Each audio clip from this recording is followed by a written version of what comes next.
Intinya, kalau nggak ada keperluan penting, mending nggak turun ke lantai 1 malam-malam. Terutama ke dapur. Bukan teriak, bukan juga isak keras, tapi jelas suara orang nangis. Halo Sobat Nusantara, gimana kabarnya? Semoga kalian sehat selalu ya, dimanapun kalian berada. Balik lagi bareng aku di Sisi Gelap Nusantara, tempat di mana kita bakal bacakan cerita-cerita mistis, misteri, dan pengalaman horor mengenai urban legend dan mitos di Nusantara. Yang siapa tahu aja bisa terjadi juga di sekitar kalian. Di video kali ini, kita akan membacakan cerita kiriman dari Sobat Nusantara. Dia menceritakan pengalamannya sewaktu dia belajar di pesantren. Awalnya dia kira pesantren itu tempat yang aman, dan tidak mungkin ada hantu, tapi kenyataannya berbeda. Penasaran? Buat kalian yang lagi nonton sendirian, siap-siap, karena ceritanya kali ini bakal bikin bulu kuduk kalian berdiri. Jadi jangan lupa matikan lampu, pasang headset, dan nikmatin ceritanya. Tanpa perlu berlama-lama lagi, kita langsung masuk saja ke ceritanya.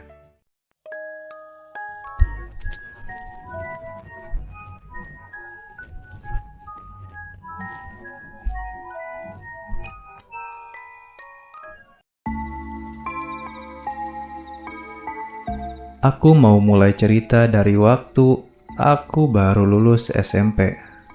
Setelah lulus, aku memutuskan buat masuk pesantren. Keputusan itu datang dari keinginan sendiri dan juga dorongan keluarga. Akhirnya aku mondok di sebuah pesantren yang lokasinya ada di sebuah kota. Tapi namanya aku samarkan saja jadi pesantren X. Pesantren ini letaknya nggak di pinggir jalan besar. Kalau mau ke sana, harus masuk lewat gang yang lumayan panjang. Gangnya nggak terlalu lebar, jadi cuma bisa dilewati motor atau mobil kecil. Di kanan kiri gang itu rumah warga.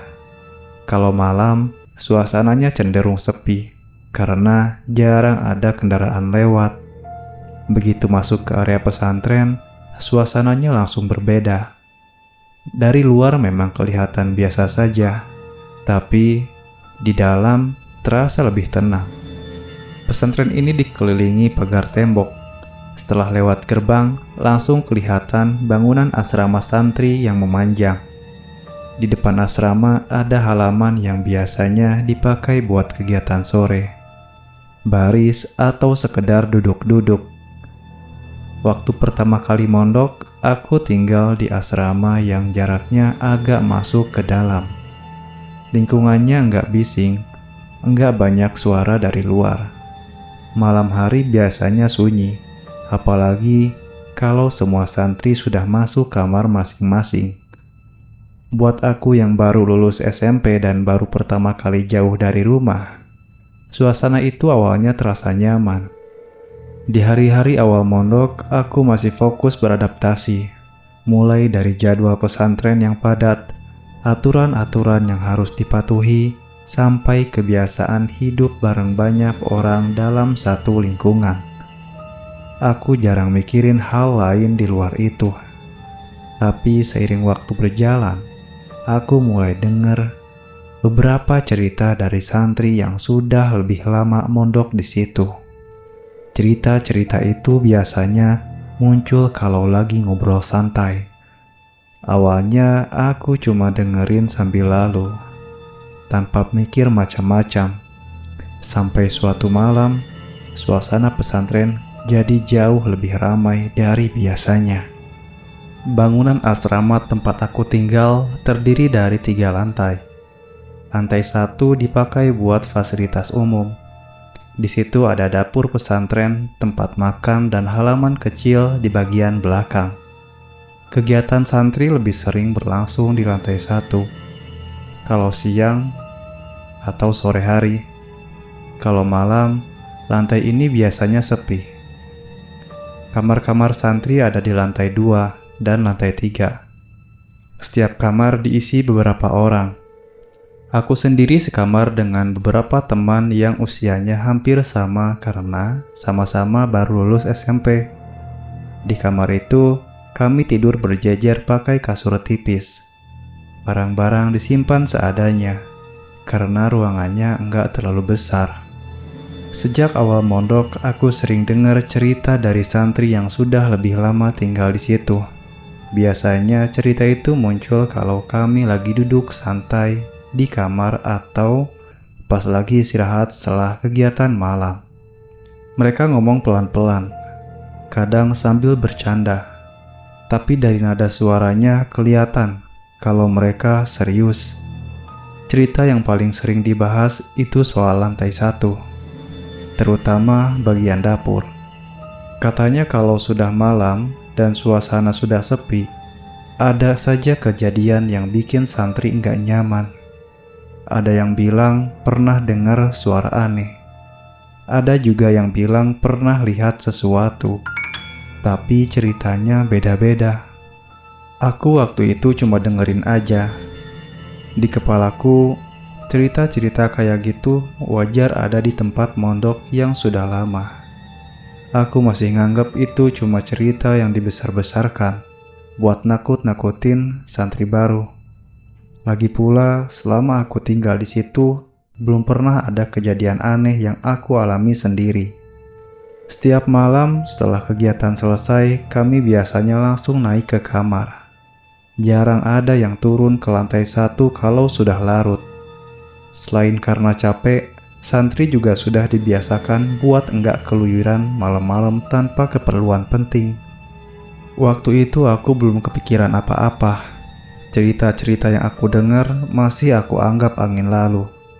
Aku sama sekali nggak nyangka kalau suatu hari nanti aku bakal ngalamin sendiri kejadian yang sebelumnya cuma aku dengar dari cerita orang lain. Beberapa minggu setelah aku mondok, aku mulai cukup akrab dengan beberapa santri yang sudah lebih lama tinggal di pesantren itu. Biasanya kami ngobrol kalau sudah selesai kegiatan malam dan suasana kamar mulai sepi. Obrolannya ringan, kadang soal rumah, sekolah, atau pengalaman selama mondok. Suatu malam, salah satu santri lama tiba-tiba bahas soal dapur di lantai 1. Nada bicaranya agak beda dari biasanya. Dia bilang kalau kami sebaiknya enggak turun ke dapur kalau sudah larut malam. Apalagi kalau sendirian. Katanya, sudah beberapa kali ada santri yang merasa enggak nyaman waktu ke sana malam-malam. Santri lain ikut nimbrung. Dia bilang pernah dengar suara yang nangis dari arah dapur. Waktunya hampir tengah malam, tapi waktu dicek enggak ada siapa-siapa. Ceritanya disampaikan biasa saja, tapi kelihatan kalau dia yakin sama apa yang dia dengar. Aku waktu itu cuma ketawa kecil. Aku bilang mungkin ada santri lain yang lagi sedih atau capek. Mereka cuma saling pandang dan enggak jawab apa-apa. Dari situ, suasana obrolan jadi agak sunyi. Santri lama itu cuma ngasih pesan singkat sebelum tidur. Intinya, kalau enggak ada keperluan penting, mending enggak turun ke lantai 1 malam-malam, terutama ke dapur. Setelah itu, mereka langsung menyuruh kami tidur karena besok masih ada kegiatan pagi. Malam itu, aku naik ke kasur dengan pikiran biasa saja. Aku masih belum percaya sama cerita-cerita yang aku dengar. Buat aku waktu itu, semua masih terasa normal. Aku nggak kepikiran kalau peringatan itu nantinya bakal kejadian sendiri sama aku. Dan kejadiannya jauh lebih jelas daripada yang pernah aku bayangin. Malam itu suasana pesantren beda dari biasanya. Sejak sore, santri sudah kelihatan sibuk. Ada yang mondar-mandir di halaman, ada yang keluar masuk asrama, dan ada juga yang berkumpul di tiap unit. Malam itu pesantren ngadain acara, jadi kegiatan malam jadi lebih panjang dari hari-hari biasa. Aku ikut acara itu bareng teman-teman sekamar. Acaranya diadakan di lantai 2. Di tiap unit asrama, santri duduk berkelompok sesuai unit masing-masing. Suasananya ramai tapi masih teratur. Ada suara orang ngobrol, ketawa, dan sesekali suara panitia yang ngatur jalannya acara. Waktu berjalan cukup lama. Biasanya jam segini kami sudah siap-siap tidur. Tapi malam itu belum ada yang masuk kamar. Beberapa santri malah kelihatan masih santai, duduk di lorong atau bersandar di tembok. Lampu-lampu masih menyala terang. Sekitar jam 10 malam, acara masih berlangsung. Aku mulai ngerasa capek karena seharian kegiatan. Tapi karena suasana lagi rame, rasa capek itu agak ketutup. Aku juga nggak kepikiran sama cerita-cerita yang pernah aku dengar soal lantai 1. Fokus aku cuma pengen acara cepat selesai. Menjelang akhir acara, beberapa santri mulai izin ke kamar duluan. Tapi sebagian besar masih bertahan. Lantai 1 yang biasanya sepi malam hari, malam itu sempat ramai karena ada santri yang turun naik buat ke kamar mandi atau ambil minum. Waktu itu aku masih ngerasa aman. Pesantren lagi rame, banyak orang di mana-mana. Aku sama sekali nggak kepikiran kalau malam itu justru jadi awal dari kejadian yang bakal aku ingat terus sampai sekarang. Waktu sudah lewat jam 10 malam. Acaranya mulai mendekati akhir. Beberapa santri terlihat sudah beres-beres. Ada yang melipat alas duduk, ada yang berdiri sambil ngobrol sebentar sebelum naik ke kamar. Suara ramai pelan-pelan berkurang. Aku dan teman-teman masih di unit. Kami duduk sambil menunggu acara benar-benar selesai. Badan sudah terasa capek. Apalagi besok pagi harus bangun lebih awal. Di lorong asrama sudah mulai jarang orang lewat. Sekitar jam 11 malam acara resmi selesai. Panitia menyuruh santri kembali ke kamar masing-masing. Satu persatu santri naik ke lantai atas. Lampu di beberapa bagian mulai dimatikan. Tinggal lampu utama yang masih menyala. Lantai 1 yang tadi sempat ramai kembali sepi. Dari atas aku bisa dengar suara langkah kaki santri yang terakhir naik tangga. Setelah itu suasananya berubah jadi lebih sunyi. Hanya terdengar suara kipas angin dari kamar-kamar. Aku sempat berdiri di lorong. Lihat ke arah tangga yang menuju lantai 1. Lampu di bawah kelihatan redup. Nggak ada orang yang terlihat. Penjaga pesantren juga sudah jarang kelihatan, karena biasanya mereka istirahat malam. Di saat suasana mulai sepi itu, salah satu temanku bilang kalau dia lapar. Katanya belum sempat makan malam dengan benar, karena acara terlalu lama. Dia bilang mau turun ke dapur buat ambil nasi. Aku sebenarnya sudah makan sebelumnya, tapi karena dia minta ditemani, aku mengiyakan. Aku pikir nggak apa-apa, toh belum terlalu larut dan barusan pesantren masih ramai. Aku sama sekali nggak kepikiran sama peringatan santri lama waktu itu. Tanpa banyak pertimbangan, aku langsung ikut turun ke lantai 1 bareng temanku. Temanku langsung jalan duluan ke arah tangga. Aku ngikutin dari belakang. Tangga menuju lantai 1 waktu itu masih kelihatan jelas, karena lampu lorong belum sepenuhnya dimatikan. Suara langkah kaki kami terdengar cukup jelas karena suasana sudah sepi. Sampai di lantai 1, suasananya beda jauh dibanding beberapa jam sebelumnya. Area ini sudah kosong, nggak ada santri yang kelihatan. Lampu yang menyala cuma lampu utama dekat dapur. Bagian lain terlihat agak gelap. Kami jalan pelan ke arah dapur. Pintu dapur waktu itu dalam keadaan tertutup. Dari luar, nggak ada terdengar suara apa-apa. Aku sempat berhenti sebentar, tapi temanku langsung buka pintu dapur dan masuk duluan. Begitu masuk, aku bisa lihat kondisi dapur pesantren. Ruangannya cukup luas. Di satu sisi ada beberapa kompor. Di sisi lain ada meja panjang dengan kursi-kursi buat makan. Di pojok ada lemari es dan rak penyimpanan alat masak. Lampu dapur menyala. Tapi cahayanya enggak terlalu terang. Suasananya sunyi, enggak ada orang sama sekali. Bau sisa masakan masih tercium tipis. Temanku langsung ambil piring dan mulai mengambil nasi, serta lauk yang masih ada. Aku berdiri di dekat meja, cuma ngeliatin dia. Aku sudah makan, jadi nggak ikut ambil apa-apa. Waktu itu suasana masih terasa biasa saja. Aku nggak ngerasa ada yang aneh. Aku pikir setelah dia selesai makan, kami bakal langsung naik ke kamar dan tidur. Aku nggak tahu kalau beberapa menit setelah itu, suasana dapur bakal berubah dan bikin aku ngerasa nggak nyaman sama sekali. Temanku duduk di salah satu kursi dekat meja makan. Piring berisi nasi dan lauk sudah ada di depannya. Dia mulai makan tanpa banyak bicara. Aku duduk di kursi sebelahnya. Suasana di dalam dapur terasa sepi dan hening. Aku sempat lihat sekeliling dapur. Semua terlihat normal. Kompor-kompor dalam keadaan mati. Meja masak bersih. Lemari es tertutup. Nggak ada tanda-tanda orang lain di situ. Suara yang terdengar cuma bunyi sendok kena piring. Lampu dapur masih menyala, tapi cahayanya agak redup. Bayangan benda-benda di dapur kelihatan jelas. Aku duduk sambil nyender sedikit ke kursi. Badan mulai terasa capek.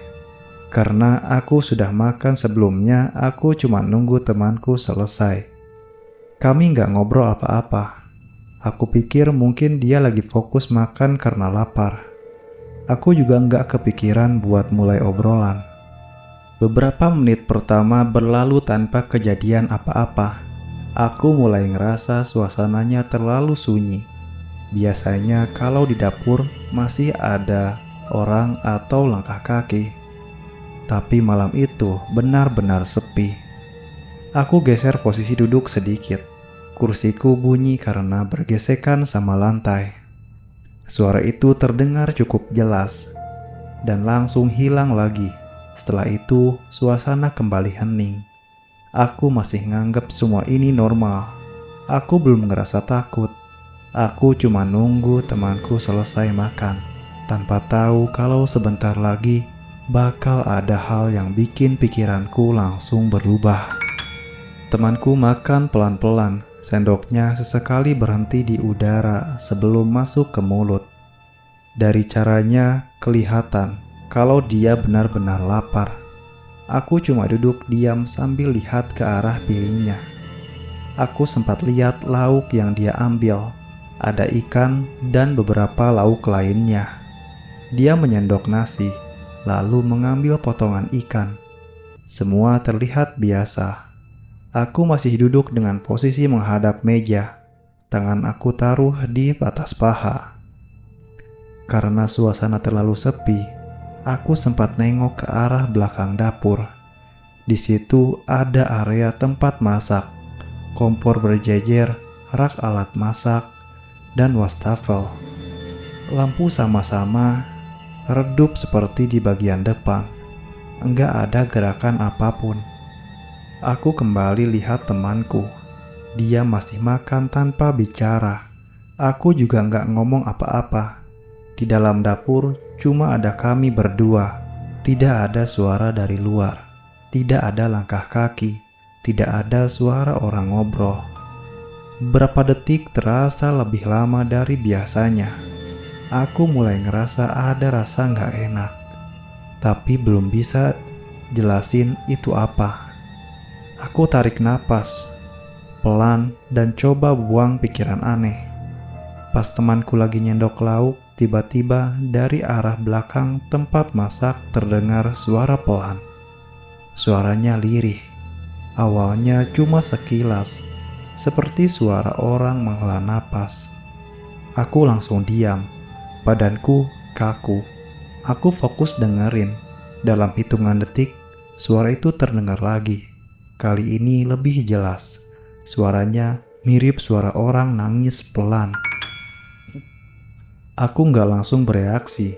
Aku masih berusaha mikir kalau mungkin itu suara lain. Tapi dapur itu kosong, dan suara itu jelas datang dari arah belakang dapur. Aku lihat temanku, dia masih makan, seolah-olah dia nggak dengar apa-apa. Aku sendiri mulai ngerasa jantung aku berdetak lebih cepat. Aku belum berani ngomong apapun. Aku cuma duduk diam sambil nunggu, berharap suara itu nggak muncul lagi. Beberapa detik setelah suara itu muncul, dapur kembali hening. Aku masih duduk diam, badanku tegang. Aku nunggu kalau suara itu muncul lagi. Temanku masih fokus makan, seolah enggak ada apa-apa. Aku coba nenangin diri. Dalam hati aku mikir, mungkin cuma suara dari luar, atau suara lain yang kebetulan kedengeran sampai ke dapur. Tapi posisi dapur waktu itu tertutup. Pintu dapur juga sudah ditutup sejak kami masuk. Pas aku mulai agak tenang, suara itu terdengar lagi. Kali ini lebih jelas dari sebelumnya. Suaranya pelan tapi panjang. Kayak suara perempuan lagi nangis. Bukan teriak, bukan juga isak keras, tapi jelas suara orang nangis. Aku langsung merinding. Aku nengok ke arah belakang dapur lagi. Tempat masak masih kosong. Nggak ada siapa-siapa. Lampu tetap menyala. Nggak ada perubahan apapun secara visual. Aku langsung lihat ke arah temanku. Dia masih makan. Tapi gerakannya agak melambat. Aku nggak tahu dia dengar atau enggak. Aku belum berani nanya. Aku takut kalau aku salah dengar. Aku akhirnya buka suara pelan. Aku bilang ke temanku, cepetan makannya. Suara aku sengaja aku buat biasa. Meskipun di dalam dada aku mulai enggak enak. Dia cuma jawab singkat, "Ya," tanpa lihat ke arah aku. Dia lanjut makan. Sendoknya masih bergerak, tapi lebih cepat dari sebelumnya. Aku duduk sambil nengok ke arah belakang dapur lagi. Suara itu sudah enggak terdengar lagi, tapi rasa takutnya masih ada. Aku mulai ngerasa pengen cepat-cepat keluar dari dapur. Belum sampai temanku selesai makan, suara itu muncul lagi untuk ketiga kalinya. Kali ini lebih jelas dan lebih lama. Di saat itu juga, aku sadar kalau ini bukan suara biasa. Dan aku langsung ngerasa nggak sanggup kalau harus tetap diam lebih lama di dapur itu. Selesai. Terima kasih banget buat kalian yang udah nonton videonya sampai akhir. Kalau kalian suka dengan cerita-cerita horor urban legend dan mitos kayak gini, jangan lupa untuk subscribe di channel ini, biar kita bisa terus sama-sama berbagi kisah mistis tiap minggunya. Jangan lupa juga buat like videonya, tulis komentar tentang pendapat kalian, dan share ke teman-teman kalian, biar mereka juga bisa ngerasain ketegangan yang sama. Dan yang paling penting, aktifkan juga lonceng notifikasinya, supaya kalian gak ketinggalan cerita-cerita horor terbaru dari aku. Oke teman-teman, sampai jumpa di cerita horor berikutnya. Di mana cahaya padam, disitulah kisah dimulai.